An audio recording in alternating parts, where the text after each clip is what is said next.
kuwan raggii magaalada u haystay majaajilada magaalada Burco gobolka Togdheer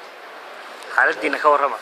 xaaladaydu waa wanaagsan tahay boqolkiiba boqol bay aad u wanaagsan tahay Allah si fiican baan u wadnaa dadkan waxa wada fadhinaa aniga Sooraan Ismaaciil Sibiile saaxiibkayga qaaliga aniguna magacaygu waa qabtan Ciise Jawaan diwaan wanaagsan oo Burco joognaa ilaa wax looga dhigay anagu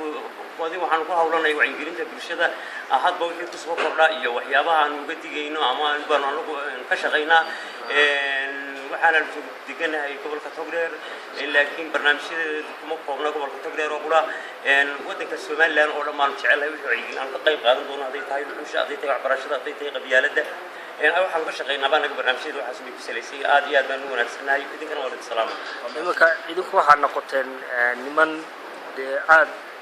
dadka afka Soomaaliya ku hadlo oo dhan iyo gaar ahaan Somaliland dibadaha meel walba caan ka noqday oo riwaayadihiinii iyo majaajilooyinkiinii ay gaadheen dadka waxay ahayd idinka idin taageersan maxaad fariin gaarsiin lahaydeen waxaanu gaarsiinaynaa fariin iyaguna way mahadsan yihiin aad iyo aad waana ogsoonahay meel kastana taageerada noolgahay waanu ogsoonahay annaguna waxaan ku hawlanahay iyaguna barnaamijyadii aadba ay ka helaan ee bulshadooda dhexdooda wixii yaalla inaan u soo gudbino raaligelinta bulshada iyo ka talinta aayaha bulshada wixii ku xun iyo wixii ku sameynaan u tilmaamno iyaguna aad iyo aad baan u salaaminaa aad iyo aad baan u salaaminaa Somaliland ay kuwa dibadda ku maqan dhaqanka Soomaaliga waa qaali in dhaqanka iyo diinta labadaba ay ilaashataan ayaan dadka dardaarmeen. Assalaamu calaykum wa rahmatullahi wa barakatuh.